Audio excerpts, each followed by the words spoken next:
Chapter 601, Zhang Meiman's Unique Leap Forward.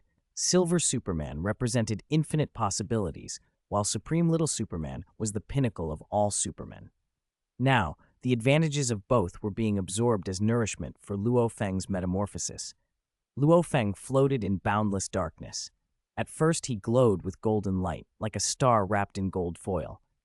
Every inch of his skin flowed with a power that could suppress a universe. As he refined his genes from superficial to profound, his body collapsed and rebuilt itself again and again inside that golden radiance. With each reconstruction, the gold faded a little. When the light finally vanished, Luo Feng stood in the dark void and opened his eyes. He no longer carried the imposing aura of the golden Superman, the blazing sun in the sky. He looked ordinary, like a normal man with a well-built body. Then, after he opened his eyes, he suddenly began to grow. In the blink of an eye, he shot up from under 2 meters to 90 million kilometers. He didn't stop there.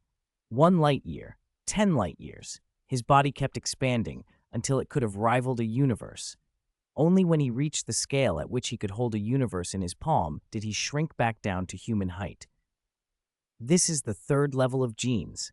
This is Silver Superman," Luo Feng murmured. He had successfully fused the genes of Silver Superman and Supreme Little Superman, breaking through the 90,000-fold genetic level and leaping to 99,999 times in one go. That marked the end of the 3rd stage of his gene research. The defining trait of this stage was the infinite divine body, which allowed the divine body's volume to become, for all intents and purposes in the starry sky world, infinitely vast. Of course, this so-called infinite was still bounded by the limits of that world. Even the Luo Feng of the starry sky world had not made his divine body truly boundless when he reached the strongest Hunyuan Lord. Still, for Luo Feng now, having become Silver Superman, he could expand to whatever size he wished. But the key is the Supreme Little Superman gene, he thought. It once again raised my upper limit. During the transformation, his power had skyrocketed. Yet his body had automatically dropped the golden Superman state, which told him he had not yet reached the uppermost expression of his potential. Casually, he formed a universe and planted trillions of stars within it. Violent sunlight poured down, and his strength shot upward like a rocket. The sensation was unprecedented, as if his soul were being pulled toward the heavens, and in an instant, he was fully immersed. Ever since he had awakened his Kryptonian bloodline at 18, Luo Feng had loved sunbathing.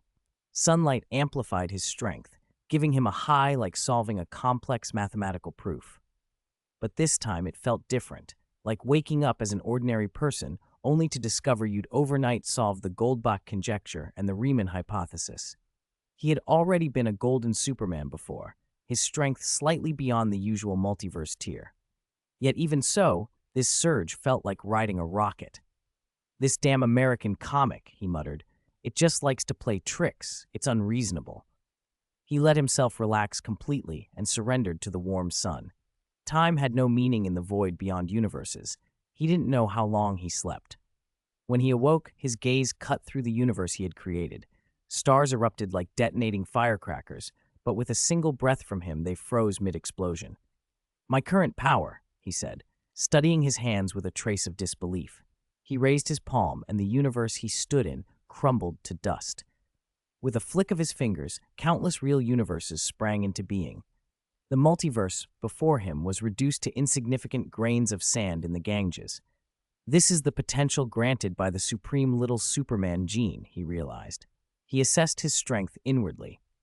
"I probably possess the strength of Supreme Little Superman in full maturity, that is, infinite multiverse-level power. In Marvel terms, that would be roughly cosmic level." A single immersive sunbath had propelled him from multiverse tier to cosmic tier. It felt unsettling because it had come so easily, nothing like the long, costly grind he had always known. He suspected he might even be slightly more powerful than Supreme Little Superman at his peak. After all, that Superman's greatest tactic was brute reality modification with his fists. He didn't know how to wield his power with finesse. Luo Feng, pursuing the Superman physical route while simultaneously studying the laws of the universe, could use reality-modifying power with surgical precision, even creating whole universes intentionally. Still, a question nagged at him. He had already deconstructed and fused the genes of the most important supermen, yet his gene level remained at 99,999 and had not reached the perfect 100,000. Why? Luo Feng pondered it carefully. His strength now exceeded the limits known in the Starry Sky world, and though he had followed the Starry Sky genetic system in his research, his path had diverged into something uniquely his own. In that system, the 100,000 times mark represented true limit and perfection. Being halted just short of it suggested his genetic path hadn't reached its final, perfect form. What was still missing? He thought of the remaining Supermen from the DC universe whose blood he had not yet collected. Then he thought of his own Kryptonian bloodline. That lineage, a gift from his original world, was as crucial to him as his ability to cross worlds. In the previous God of War assessment, it had enabled him to force a subjective breakthrough. Later, when he integrated genetic strengths from other Kryptonians, it had shown astonishing inclusiveness. Perhaps returning to re-examine his own Kryptonian genes was the way to cross the 100,000 threshold.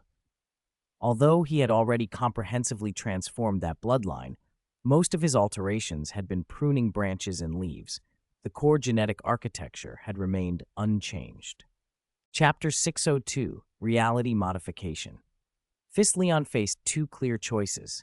He could harvest the blood of the remaining Supermen, or he could return and study his own genes in depth. Naturally, he chose both. It's time to see what's left of the multiverse, he thought. He activated his supervision and pierced the veils between positive and antimatter universes. He scanned the skies. To his surprise, the positive matter universe held only a single Earth. The crisis on infinite Earths had, in a sense, already run its course. In the antimatter universe, heroes and villains alike were locked in a desperate struggle against the Anti-Monitor. They had reached the Anti-Monitor's realm and now waged a final, all-or-nothing battle. Supreme Little Superman was among them. Even though his own world had been destroyed, he joined the fight to save the multiverse. At 15, he was already the strongest of his contingent, but even he was outmatched. Green Lantern, Shazam, Superman, their combined assault on the Anti-Monitor was like a fly biting a mountain.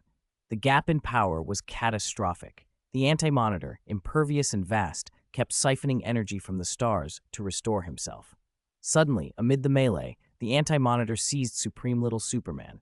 The boy screamed as the tens of meters tall Colossus clamped him in a crushing grip. "Clark," Harbinger shouted from the besieging ranks. "Hold on, Dr. Light's almost through. He'll rupture the Anti-Monitor's body and strip his power." It was a sliver of hope. Supreme Little Superman strained every muscle, trying to pry the hand apart. Veins spidered at the corners of his eyes. "Damn it, I'm stronger than this," he roared. His power multiplier spiked. In a burst of effort, he began to force the Anti-Monitor's fingers apart. For a moment, it looked as if he might free himself. Then a sound shattered the air. It wasn't merely loud, it was the kind of cataclysmic boom that felt like worlds colliding. Pain lanced through everyone's heads as the sonic shock threatened to pierce their skulls. Heroes staggered, hands over ears, some screaming. Over that chaos came another sound, raw and even more tremendous, the Anti-Monitor's own howl. Amid the splitting noise, everyone looked up. The Anti-Monitor, mountainous, terrifying, was suddenly comically contorted, double rows of white teeth bared, his face frozen in a pained grimace as he stumbled backward and fell. In the space he'd occupied hovered a figure in a black battlesuit, a cape snapping behind him, frozen in a punching posture. They stared. Had one punch felled the Anti-Monitor? Who was this? What universe did such a being come from? "Master! Master!" Supreme Little Superman's voice broke through the stunned silence. The Anti-Monitor's grip had loosened in his fall, and the boy tumbled free. For a breathless moment, he thought the figure above him was his dead master, Leon. He launched himself forward to ask, but the man in black vanished and reappeared by the Anti-Monitor, delivering another colossal blow. Boom. The roar smashed through the battlefield again. The shock knocked some weaker heroes unconscious. The Anti-Monitor screamed and lashed out, but he was hit again before he could recover. "Powerful," Harbinger whispered, awestruck. She didn't forget their immediate need. "Quick, Dr. Light! Break him open!" He's absorbed almost all the energy of the positive matter universe, she urged. We can't beat him unless we strip that power. Dr. Light only pointed upward, stunned. Look at the skies. Harbinger craned her neck. Floating in the ether were black, globe-like bubbles, entire universes trapped, one after another. Inside each, through the barrier, she could make out Earth. Those bubbles had once been swallowed by the anti-monitor. With each thunderous punch, a swallowed Earth reappeared, as if stitched back into existence. Universes that had been erased flickered and returned. Was this time reversal? Creation? No one could name it. The figure in black was altering reality, punching it back into being. Each blow rewove a lost world. Reality modified by fists. It was impossible. Harbinger stood dumbstruck. The older Superman, battered and hollow, simply stared. The former Silver Superman, now Bronze Superman, after losing a third of his power, laughed with a broken joy at the sight of the familiar silhouette. Leon's punches weren't blindingly fast, but they carried the weight of hammers. Each impact drove straight to the core, a force that seemed to reorder existence. With every restored Earth, the anti-monitor's strength plummeted. He tried to fight back, but each counterattack was met and suppressed by the iron certainty of those fists. Finally, with a howl of frustrated fury, the anti-monitor shattered under the assault. His body fragmented. And then, as if unwilling to die, his essence condensed into a ball of fire and lunged for his attacker.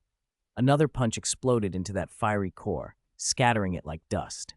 The anti-monitor, an infinite multiverse-level terror, was destroyed. As the embodiment of antimatter, he might someday return, but the conquests he had already achieved in the crisis were irretrievably lost. When the last embers blew away, the battlefield was silent. All eyes fixed on the figure whose cape still snapped and whose armor bore not a speck of dust. For a long time, no one moved. They had witnessed a miracle, a reality rewritten by a single pair of fists, and they were left stunned, unable to comprehend what they had just seen. Chapter 603, Qualified Hero. The moment the anti-monitor fell, the positive matter universes began to slide back into their original places, Lion's reality-warping punch restoring what had been torn apart. The multiverse reassembled itself, each cosmos finding its proper orbit like stars settling into a charted sky. No one present could remain calm. Heroes who had long lost homes stared as their worlds drifted back into being. Some wept with joy, others stood frozen in stunned silence. Only one figure moved with purpose. Supreme Little Superman hovered toward Lion, then stalled a few paces away. He stared as if at a ghost who looked and carried himself exactly like the man he had worshipped. His master had died years ago. The memory of that rainy, bitter day was carved into his mind, so he didn't dare close the distance. His voice trembled as he called out, "Master, is that really you?" Lion turned his head, smiled, and nodded gently. "You did well, Clark. You're acting like a hero now." "It's really you, Master." "But didn't you?" The words tumbled out in a rush. Seeing his answer, Supreme Little Superman surged forward, awkwardly inspecting Lion as though trying to prove reality. "Are you a wandering spirit? Have you been resurrected? I visit your grave every month. Did you see me there? When did you come back?" Supreme Little Superman clung to Lion, babbling in the relieved, frantic way of someone who had just been handed a miracle. Lion listened with that same patient half-smile, then patted him on the shoulder. "This is only a remnant of my consciousness," he said. "It will dissipate soon. From now on, you're on your own, Clark. I'll be watching you from wherever I am." Lion shrugged off the protests and, as if to prove he meant no deception, withdrew a small earth from his world ring and tossed it out into the void. "Look," he said. Supreme Little Superman followed the motion of his finger. There it was, his Earth, the Source Earth, sliding back into the universe it belonged to. He recognized it instantly. "Our Earth. Master, did you save Mom and Dad and Lori?" A sudden, overwhelming joy flooded Clark. For a moment, all he could see was the possibility that his family had not died after all. His vision clouded with tears, but the light around Lion was thinning. "Master?" he choked, panic rising. The memory returned with a brutal clarity. This was only a remnant. "No, you saved the world. There has to be a way to bring you back. I'll call for help. Call the pioneers." "You won't lose me that way," Lion interrupted, soft but without pity. "Don't grieve for my passing, Clark. I will live on in you. When you become the hero in your heart, We will meet again." Without another word, Lion turned and activated his time traversal ability. In the blink that followed, he was gone, dissolved into motes of light that blew away on some impossible wind. "Master." Clark's hand hung in the air, frozen between wanting to hold on and knowing there was nothing left to hold. Lion's last words echoed in his head. The man who had appeared, who had saved the world, had already left again. Supreme Little Superman didn't know whether to grieve that he'd lost his master once more, or to be grateful he had been given one last sight of him. "Where did he go?" a familiar voice asked. Earth 1 Superman drifted over and landed beside Clark. "The last time I saw him was over 10 years ago. I didn't expect to see him again here. Where did he go? Want to come by my place for dinner?" Clark looked up, surprised and even a little delighted.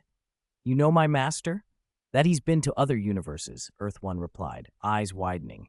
He hadn't expected Lion's death either. "You said he died?" Word of Lion's sacrifice spread fast.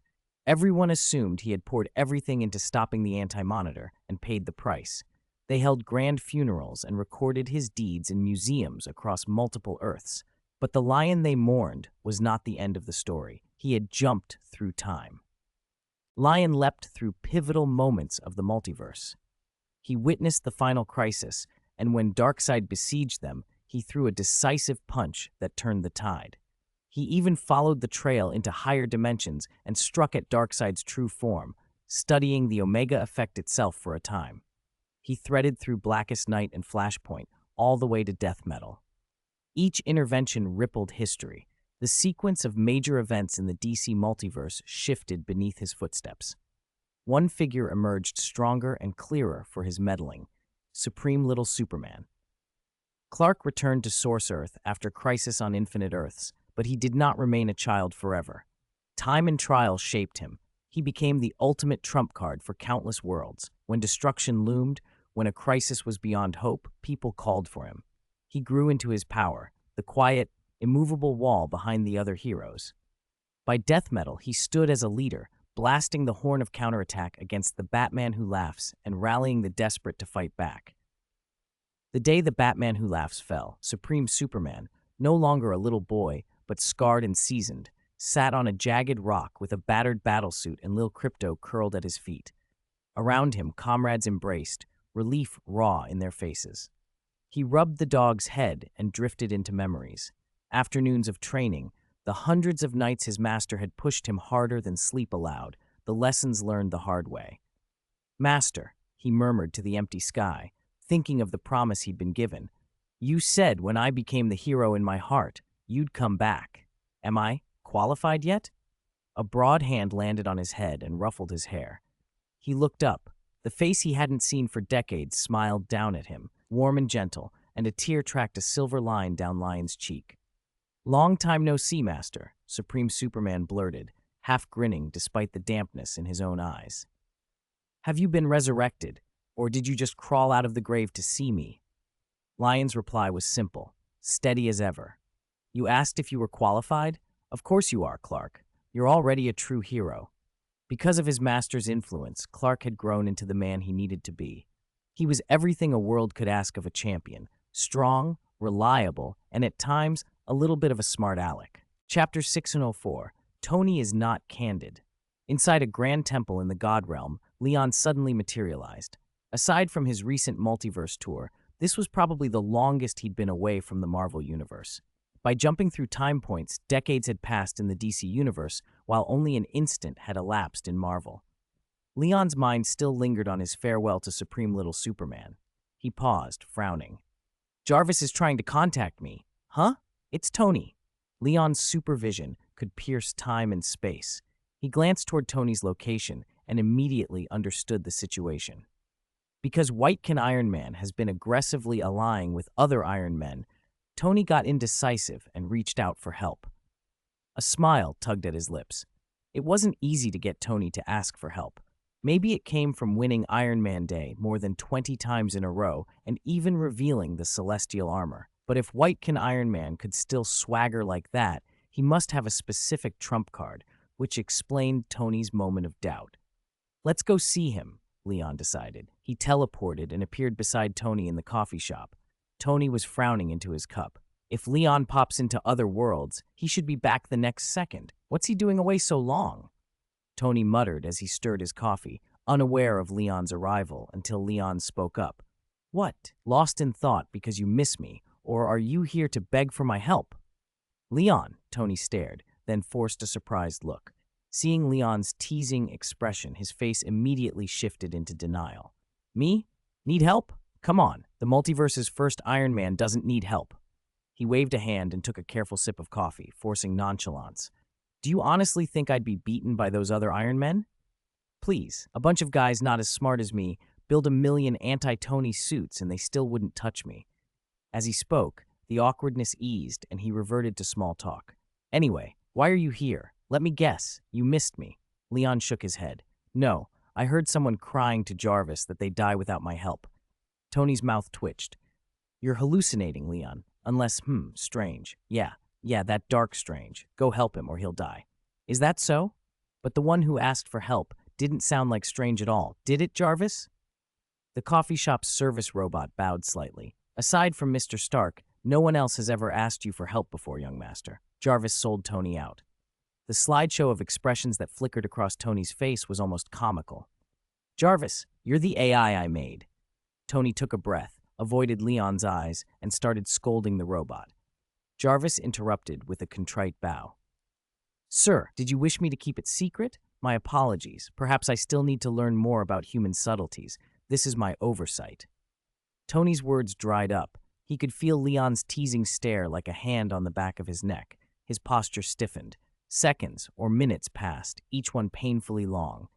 Finally, he turned back, continued stirring his coffee, and hedged. Well, I needed it earlier, but now I probably don't need it as much. Tony's tone was evasive. He had wanted to ask Leon for help. He had even done it. But when Leon actually showed up, seeing him face to face, Tony's pride, his sense of being the older brother, swelled. He couldn't bring himself to keep asking for help for something as trivial as Iron Man Day. He couldn't keep being the kind of person who always leaned on Leon, so he denied it. He sipped his coffee awkwardly and pushed the admission away. You really don't need it? Leon asked. Leon declined Jarvis's offer of a coffee and scanned the room. So that's it. He had seen the trump card White Can Iron Man had prepared for Tony. They actually do have a way to beat you, Tony. If you don't do something, you'll probably lose this time. Tony's eyes widened. They really have a way to counter me? Want me to tell you some of their methods? Leon smiled. It's just anti-Tony armor. What's there to be afraid of? Tony put on a disdainful look, pretending to scorn cheap tricks. Leon knew better. He wasn't going to get Tony to admit it easily today. You really don't need it? No need, Tony shot back. Leon's smile deepened. Then, I know a world with a tech-based power that could help you. Want me to take you there? Chapter 6 of 5, Iron Man Final Battle. No, wait, what did you just say? Nothing. I didn't hear clearly. Damn, this coffee was too noisy going down my throat. Tony reflexively started to refuse again, then the words caught in his voice and took a 90-degree turn. He even pushed the coffee cup away to hide his real intentions, as if the noisy coffee had been the problem. Leon shrugged, amused. What did I say? I told you to be careful not to crash at the next Iron Man Day. Tony blinked. You didn't say there was a world. Aha, Leon, you're joking with me again. He nudged Leon with his elbow. Oh, right. Now I remember. You said you were going to send me back to the three-body world to help you pack up all the tech from those god-level civilizations and bring it back. Did I say that? Leon glanced at him sideways. Of course you heard me. It's not a simple task. Tony made a face, then sighed. But who else could do it besides me? I agree, Tony. After all, you're my brother. Who else would be better? They both knew what the other was thinking, and neither wanted to look away first. The whole exchange felt like two owls staring each other down in the night. Whoever looked away lost. Jarvis watched quietly from a nearby robot, the scene already familiar. In fact, because Leon hardly ever gathered with Tony in recent years, Jarvis felt a strange nostalgia. It awakened long-dormant, pleasant files in his database. He filmed the exchange, saved it to his Mr. and Young Master's Day folder, and labeled the clip 2869. The brothers kept skirting the issue, each hoping the other would yield. Since it's such a difficult job, I can't just throw it at you, Tony. If it wears you out, Pepper and Morgan will be furious. Leon pinched his chin. I think we should let Howard go. Isn't our old man pretty free these days? Let me see. Besides the three-body world, there are a lot of tech-heavy worlds. Like Transformers, where silicon life invades Earth, Doraemon, with all its wild sci-fi gadgets, and Star Sea Biao Shi with its superior mechanical control tech. There are far too many of them. If Howard visits them all, when he comes back, he'll be able to beat every Iron Man, abolish Iron Man Day, and declare a new Howard Day. Leon pushed the coffee cup back into Tony's hand. That sounds perfect. You keep drinking your coffee, Tony. I'll go find Howard and Maria. Tony's face went blank as Leon rattled off the world names. He was already daydreaming about what he could build with those technologies. But when Leon actually started to leave, anxiety hit. He grabbed Leon's arm. Wait, Leon looked back with a mischievous glint. What's wrong? Don't tell me you think you're more suitable than Dad. Your arc reactors and awesome metal alloys, weren't those all originally Dad's inventions? Tony had no comeback. He could see from Leon's expression that if he didn't give in, Howard would be the one to go. Fine. You win. I really want to go to those worlds. Help me out this once. Tony slumped a little, helpless. Leon burst out laughing. Ha! If you'd said so earlier, I would have known. How was I supposed to guess? So which world do you want to go to? Tony's eyes sharpened. I want them all. 2 weeks later, Tony returned from an accelerated study tour of the technology worlds across the myriad worlds and strode into the dueling arena with a swagger. This was the 29th Iron Man Day, and today he aimed for his 29th consecutive victory. Opposite him stood an ocean of Iron Men, literally tens of thousands of Iron Men, every one a version of Tony Stark. From a distance, it looked like a sea of his faces, and the sight suggested this world might not survive the day. An army of walking troublemakers never boded well. Damn, look at that guy. Arrogance oozes out of him like a rooster in a suit. Yeah, his nostrils look like goat hooves. Shut up, we look exactly like him. Do you even know what you're insulting? The Iron Men were in a fierce, very personal argument. They all shared the same arrogant playboy temperament, and in normal times they'd find one another insufferable. If it hadn't been for Stark's 28 straight wins, which had piled the pressure on them, they would have torn each other apart the moment they stepped into the arena. This time, their unity was only possible because White Ken Iron Man had actively rallied them. Gentlemen, no cursing, no squabbling, his arrogance ends today. White Ken Iron Man stood at the front, arms spread.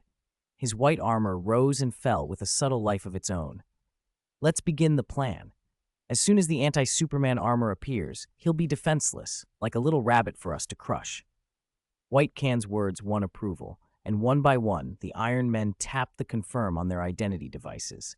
Iron Men weren't allowed into the TVA, so they didn't have time pads. They only received identity devices when invited to the Dimension Continent. When the last Iron Man confirmed, Jarvis's mechanical countdown began above the arena, 10 seconds. Tony stood with his hands clasped behind his back, his suit jacket open and flapping in the breeze, utterly composed. He launched a dry taunt. A flock of lambs is still just a flock of lambs. Have you decided how you'll lose today? It wasn't a particularly harsh line by Tony's standards, just a little sting.